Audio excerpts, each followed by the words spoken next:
성경 말씀 사도행전 2장 39절 말씀부터 42절 말씀까지 같이 봉독하도록 하십시다. 이 약속은 너희와 너희 자녀와 모든 먼데 사람 곧 주 우리 하나님이 얼마든지 부르시는 자들에게 하신 것이라 하고, 또 여러 말로 확정하며 권하여 가로되 너희가 이 패역한 세대에서 구원을 받으라 하니, 그 말을 받는 사람들은 세례를 받음에 이날의 제자의 수가 3,000이나 더하더라. 저희가 사도의 가르침을 받아 서로 교제하며 떡을 떼며 기도하기를 전혀 힘쓰니라. 아멘.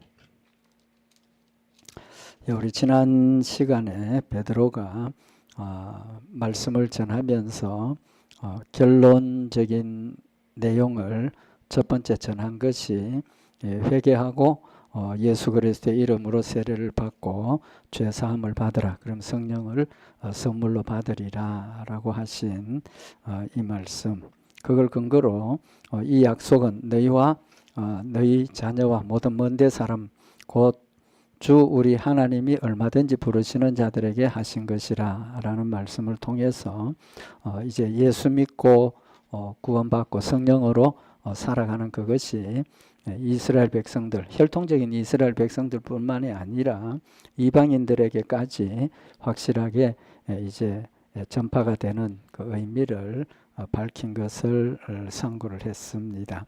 오늘은 40절에 있는 말씀에 보면 또 여러 말로 확정하여 권하여 가로되 너희가 이 패역한 세대에서 구원을 받으라 했다라고 기록을 하고 있습니다.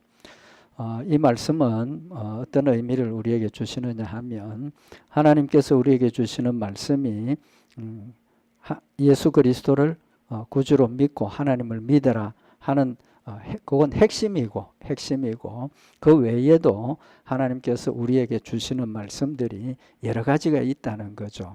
그래서 여기 40절에 또 여러 말로 확정하며, 그러니까 하나님을 믿고 의지하고 또 섬기는 일이 예수 그리스도를 믿음을 고백하는 것, 그것만이 아니고 그건 출발이고 또 다른 여러 가지 말이 우리에게 권면하는 말씀이 있다는 사실을 밝히고 있는 겁니다.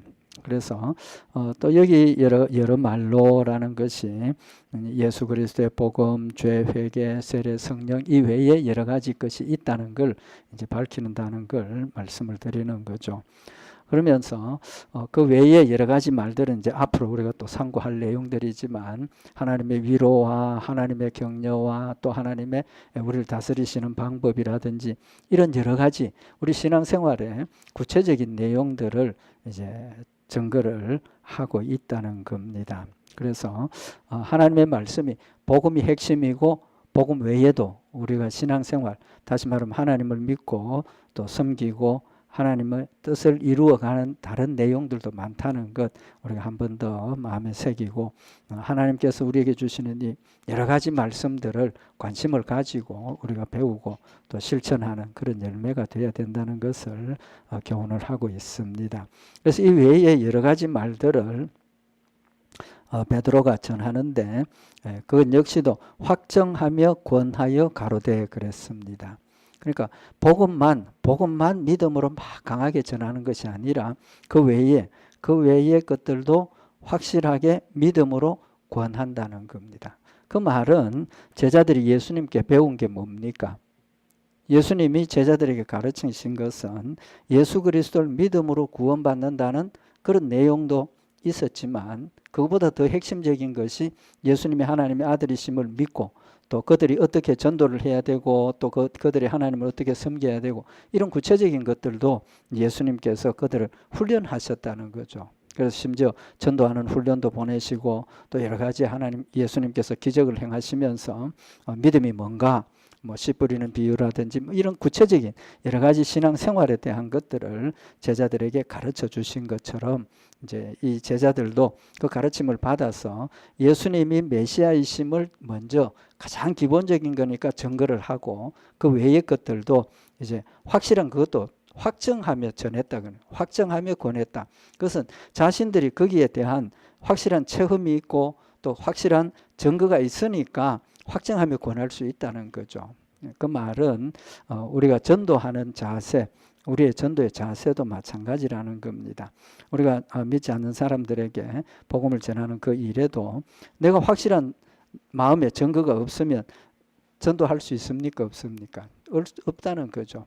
내가 먼저 하나님 주신 말씀에 체험을 하고 또 하나님 살아계심을 받아들이고 또 하나님의 역사를 믿음으로 우리가 굳게 설 때, 그럴 때 비로소 우리가 권면하고 전도할 수 있다라는 사실을 우리에게 교훈을 하고 있는 겁니다. 그래서 제자들은 확실한 믿음을 가졌죠. 체험적인 믿음을 가졌습니다. 그죠? 예수님과 함께 다니면서 먹고 자고 합숙훈련한 겁니다. 합숙훈련하면서 예수님의 말씀을 배우고 또 듣고 또 실제로 체험도 하고 이제 그런 체험적인 믿음을 가졌기 때문에 베드로가 성령이 임했을 때 확정하며 권하고 가르칠 수 있는 그런 열매가 되었던 것처럼 우리도 이런 하나님의 그런 전도자로서 빛으로서의 역할을 감당하기 위해서는 필수적으로 내가 믿음을 체험을 해야 된다는 거죠. 하나님의 말씀을 확실히 알고 그 말씀을 직접 체험을 했을 때 나 이런 체험을 했다. 정말 하나님 살아계신다. 정말 하나님 나를 사랑하신다. 전도할 수 있고 또 그 전도뿐만 아니라 내 스스로의 믿음도 지킬 수 있는 힘이 된다는 겁니다. 그래서 베드로를 위시한 사도들은 자신들이 보고 듣고 체험한 그 믿음이 마음에 새겨지고 그 믿음을 권하는, 마음속에만 가지고 있는 게 아니고 자기들만 가진 것이 아니라 믿지 않는 자들에게 권했다는 겁니다. 권했다. 강요가 아니고 나는 이런 믿음을 가졌다. 나는 이런 체험을 했다. 하나님 어떤 분이시다. 너희도 믿어라. 그 권하는 내용이 뭡니까? 여기 보면 40절에 너희가 이 패역한 세대에서 구원을 받으라. 구원을 받으라. 베드로가 그들에게 권면하는 핵심이 이 패역한 세대에서 구원을 받으라. 여기서 이 패역한 세대는 어떤 뜻입니까? 지금 그들이 살고 있는 이 시대의 모습을 지금 지적을 하는 거죠. 패역한 세대라 그랬습니다. 그것은 하나님을 믿고 있는 이스라엘 백성들이 하나님을 믿고 하나님을 의지하는 이스라엘 백성들임에도 불구하고 그들에게 패역한 세대라고 책망을 하고 있습니다. 패역했다는 뜻이 뭡니까? 양심의 가책도 없고 또 악을 행하고 하나님을 따르지 않는 그런 죄인된 모습을 밝혀주는 거죠. 그들이 하나님을 믿고 하나님의 택한 받은 선민이라고 이야기를 하고 있지만 실제로 그들의 삶은 하나님의 백성으로서의 삶을 살지 못하고 있는 그런 모습이라는 거죠. 대표적인 게 뭡니까? 하나님께서 보내신 예수 그리스도를 오히려 하나님을 불경죄를 뒤집어 씌워서 십자가에 못 박아버리는 그런 패역한 세대에 있다는 것을 그들에게 지적을 하면서 이제 그 세대에서 너희의 죄를 깨닫고 회개하고 구원을 받으라. 예수 그리스도를 믿고 구원받으라고 믿음을 전하는 그런 모습을 볼 수가 있죠. 그래서 베드로가 그들에게 전할 수 있는 이렇게 확실하게 예수님의 믿음을 구원받음을 전할 수 있는 것은 그들이 확실한 예수 그리스도를 체험을 했고 예수님의 죽으심과 부활하심과 승천하심을 보았기 때문에 마음에 가지고 있는 확실한 믿음을 증거를 한 거죠. 그 베드로의 복음의 증거의 열매가 뭡니까? 오늘 여기 41절에 보면 그 말을 받는 사람들은 세례를 받음에 이날의 제자의 수가 3,000이나 더하더라. 그 말을 받는 사람들, 여기 받는다는 헬라 원어의 의미가 뭐냐 하면 환영한다, 영접한다 그런 뜻입니다. 그러니까 여기 예수를 믿는 사람, 세례를 받고 예수 믿는 사람들은 베드로의 말을 그냥 받은 게 아니고 기쁨으로 받아들였다는 거죠. 환영했다는 겁니다. 영접했다는 겁니다. 그것은 곧 믿음으로 받아들이니까 하나님의 복음이 기쁨이 되고 또 감사가 되고 즐거움이 되어서 환영하고 반갑게 받아들일 수 있는 그런 자세가 된다는 거죠. 그래서 우리가 복음을 듣고 예수님을 믿을 때 제일 먼저 우리가 느끼는 기쁨이 뭡니까? 예수 믿게 되는 첫 기쁨은 내 죄를 회개하고 용서함 받았다는 기쁨, 회개의 용서의 기쁨이 우리에게 제일 처음 우리에게 주어지는 거라는 거죠. 그런 관점에서 보면 하나님의 말씀을 받을 때 우리의 마음에 기쁨이 넘쳐야 된다는 거죠. 복음을 받을 때 나는 이제 지옥 가야 되는 상황이었는데 지옥에서 벗어나서 천국 간다는 그 사실을 내가 확실하게 받아들이면 저절로 기쁨이 넘쳐지지 않겠습니까? 내가 죽을 어떤 이 병이 들어가지고 시한부 인생을 선고를 받았는데 기도하고 하나님께 매달렸더니 하나님께서 낫게 하셨을 때 그때 그 기쁨이 얼마나 크겠느냐는 겁니다. 그것보다도 우리가 천국 간다는 것은 그거하고 비교할 수 없는 그런 축복이라는 것 우리가 다시 한번 생각을 해보면 그들이 복음을 받고 믿음으로 영접했을 때 하나님께서 주신 그 구원의 기쁨이 얼마나 큰 것인가 하는 것을 우리가 알 수가 있겠죠. 그래서 그들이 하나님의 말씀을 정말 기쁨으로 받아들였고 그들의 삶이 바뀌어지는 그런 모습을 우리에게 보여주고 있는 거죠. 그래서 그 말을 받는 사람 믿음의 구원의 축복을 즐거움으로 받았다는 것을 밝히고 있습니다. 그래서 세례를 받음에 이 사람들이 세례를 받음에 이날에 제자의 수가 3,000이나 더하더라. 그러니까 이날에 예수 믿는 사람의 숫자가 3,000명이나 돼요. 3,000명. 정말 놀라운 역사가 아닐 수가 없죠. 지금도 이런 일은 일어나지 않습니다. 그죠? 일어나지 않는 일인데 처음 교회가 세워지는 그런 상황에서 하나님께서 놀라운 능력의 역사들을 더하여 주셔서 교회를 확실하게 굳건한 반석 위에 세우시는 그런 의미를 지금 우리에게 보여주고 있습니다. 그래서 이 베드로의 설교에 하루에 3,000명이나 회개하는 그 역사는 정말 전무후무한 놀라운 역사임이 분명합니다. 그죠? 그래서 그들이 세례를 받았다. 그래서 세례가 이제는 지난 시간에도 우리 말씀 상고했던 것처럼 지금 이스라엘 백성들이 가지고 있는 할례에 대한 것들을 이제는 벗어버리고 이제는 할례가 아니라 예수를 믿고 그리스도의 이름으로 세례받는 것이 우리의 믿음에 하나님의 백성이 되는 표라는 사실을 확실하게 이제 증거하는 그런 의미도 지금 있습니다. 그래서 여기 3,000명 예수 믿는 역사가 일어났다. 정말 놀라운 역사죠. 그죠? 놀라운 역사인데 예수님께서 미리 제자들에게 말씀을 하셨습니다. 뭐라고 말씀을 하셨습니까? 요한복음 14장 12절에 보면 내가 진실로 진실로 너희에게 이르노니 나를 믿는 자는 나의 하는 일을 저도 할 것이요 또한 이보다 큰 것도 하리니 이는 내가 아버지께로 감이니라.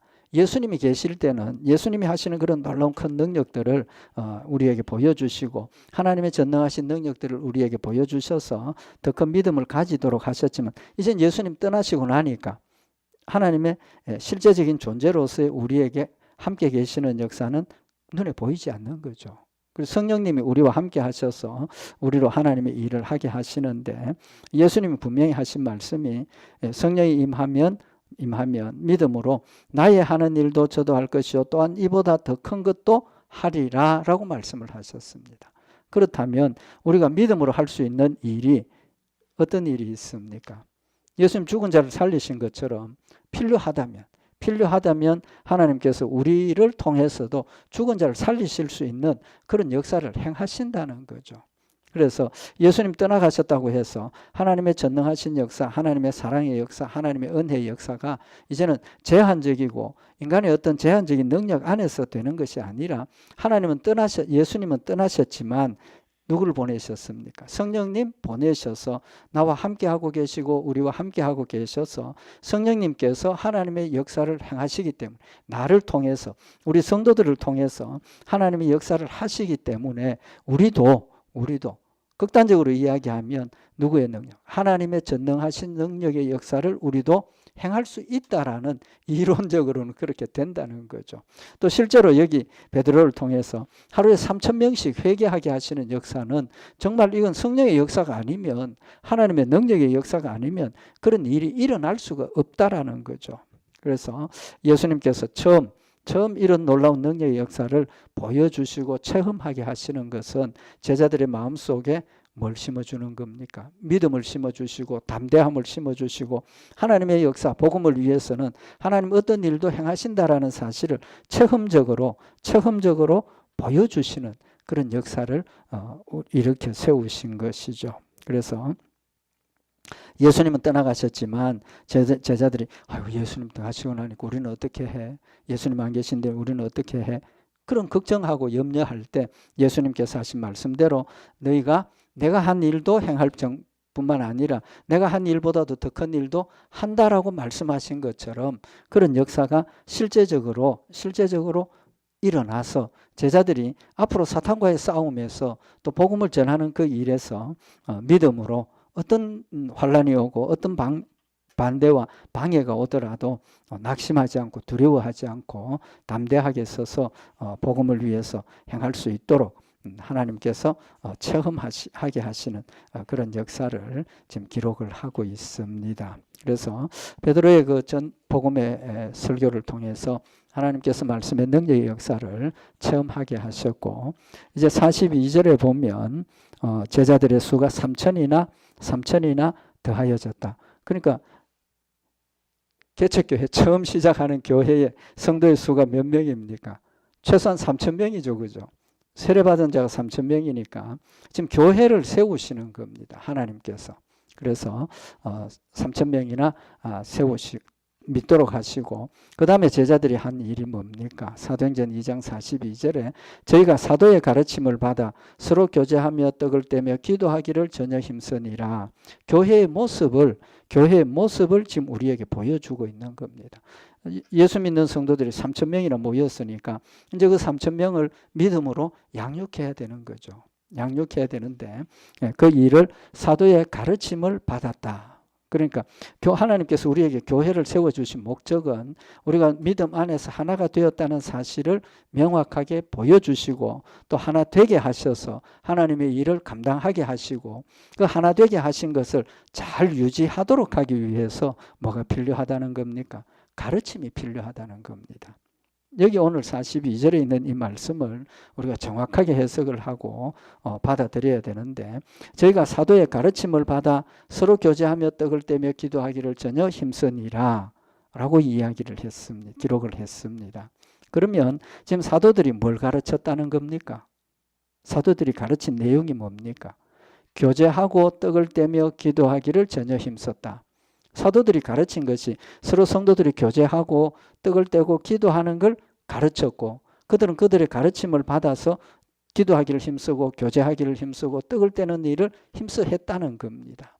그래서 교회가 하나님께서 우리에게 교회를 주신 것은 우린 신앙생활이 혼자서 할 수 없습니다. 혼자서 절대로 할 수 없습니다.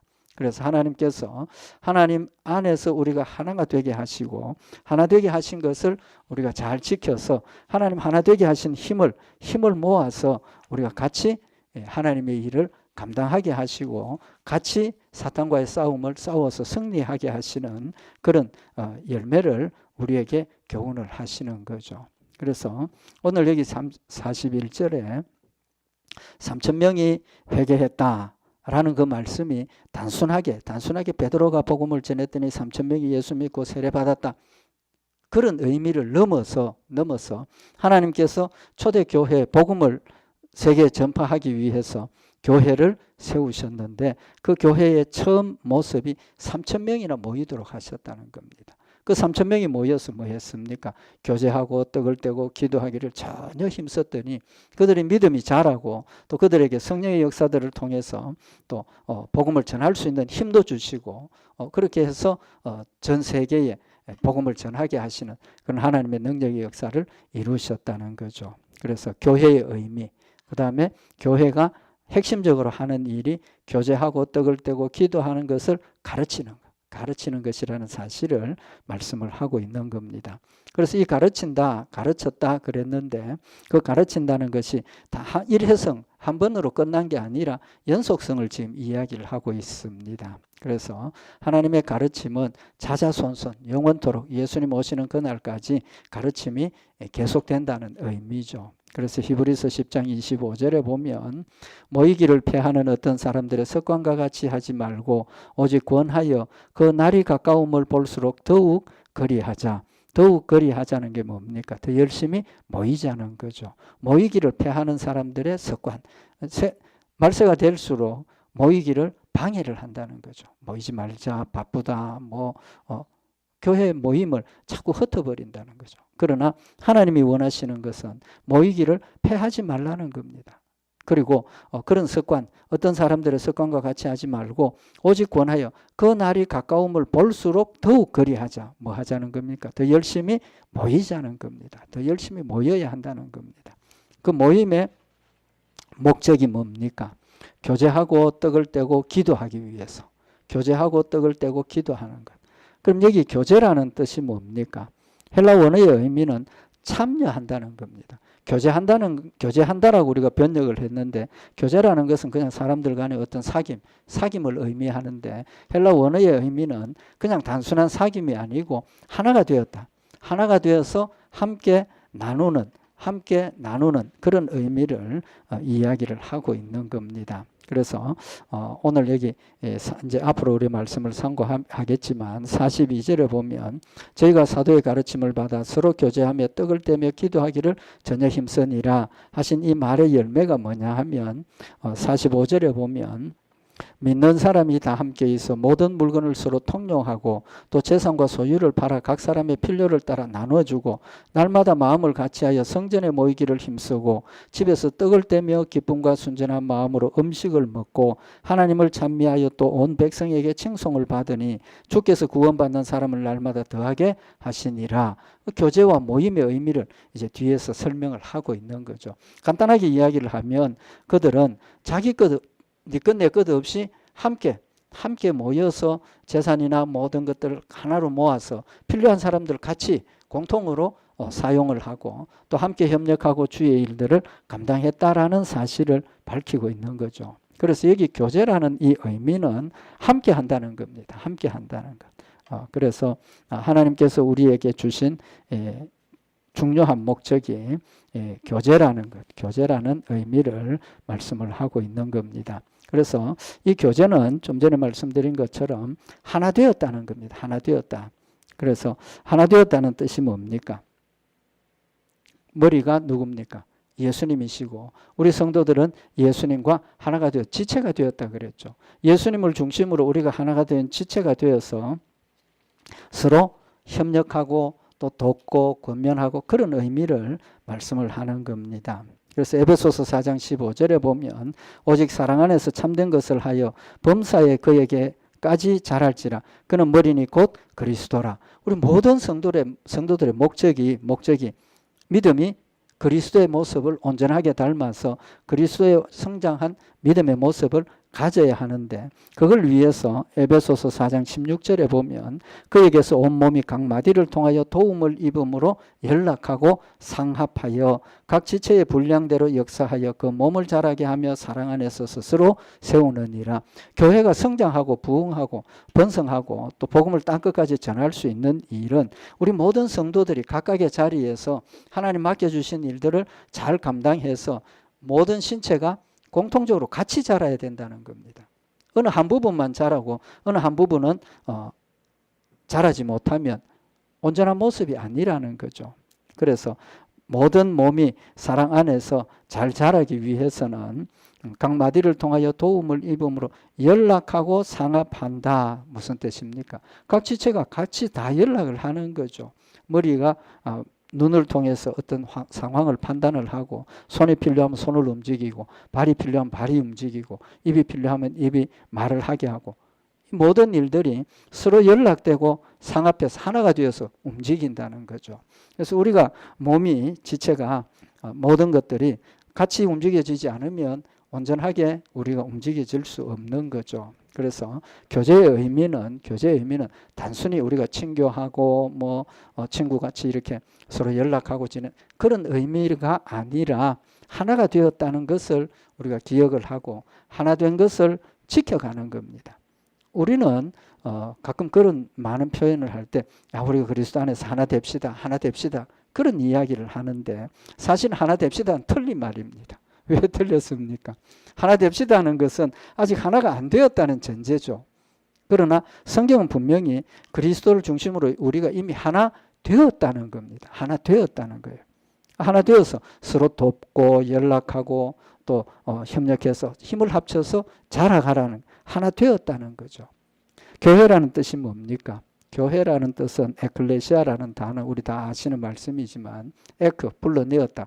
불러내었다는, 하나님께서 우리를 하나님 앞으로 불러내셔서 우리 각각의 성도들이 하나님과 하나 되도록 만들어 주셨다는 거죠. 택함 받은 백성들의 모임이라는 겁니다. 하나님의 자녀가 되었다는 거죠. 같이 하나님의 자녀가 되었기 때문에 우리가 교제를 하는 겁니다. 그래서 이제 말씀드린 것처럼 이 하나 되어서 교제한다 하는 것은, 교제한다는 것은 하나 되어서 서로 나누는 겁니다. 서로 나누는 것. 나누어줘의 목적이 뭡니까? 서로의 성장을 위해서. 연약한 부분을 보충하고 또 필요한 부분을 보충하고 서로가 가지고 있는 걸, 필요한, 상대방이 필요한 것들 함께 나누어서 하나 되게 하신 것을 온전하게 실천하는, 그것이 교제의 의미라는 사실을 말씀을 하고 있는 겁니다. 그래서 핵심적으로 우리가 교제하는 핵심적인 우리의 행동 중에 하나가 뭐냐면 권면입니다. 권면. 그래서 고린도전서 14장 3절에 보면 그러나 예언하는 자는 사람에게 말하여 덕을 세우며 권면하며 안위하는 것이요. 여기 예언하는 자는 복음을 전하는 사람, 요즘 말하는 뭐 목사나 어떤 그런 직분을 이야기를 하는데, 목사가 말씀을 전하는 것은 덕을 세우는, 우리 성도들에게 마음에 희망을 주고 소망을 주고 또 하나님의 사랑을 깨닫게 하게 하고, 그래서 덕을 세우는 겁니다. 우리 성도들의 마음속에 덕이 찾으면 하나님의 선한 일에 앞장서고 힘을 쓰게 되는 거죠. 권면하여 안위하는 것, 권면하는 겁니다. 우리 이런 삶이 잘못되었습니다. 지금 우리는 어떤 목적으로 가야 합니다. 하나님의 말씀을 권면하고 안위하는 것. 하나님 우리를 사랑하십니다. 하나님 우리를 지켜주십니다. 어떤 상황에서도 하나님이 우리를 천국 데려가십니다. 위로하고 격려하고 안위하는 이제 그런 역할을 이야기를 하고, 성도들 간에도 바로 이런 권면이 필요하다는 거죠. 빌립보서 2장 1절에 보면 그러므로 그리스도 안에 무슨 권면이나 사랑의 무슨 위로나 성령의 무슨 교제나 긍휼이나 자비가 있거든 마음을 같이 하여 같은 사랑을 가지고 뜻을 합하여 한 마음을 품어 같이 역사하라는 거죠. 이 권면은 성도들 간의 권면입니다. 성도들 간의 권면. 우리가 살아가다 보면 나는 지금 평안한 상황에 있지만 또 어떤 성도는 어렵고 힘든 상황에 처해 있을 때 하나님의 말씀을 가지고 또 내 체험, 믿음의 체험들을 우리 간증한다는 그 의미도 될 수 있는 거죠.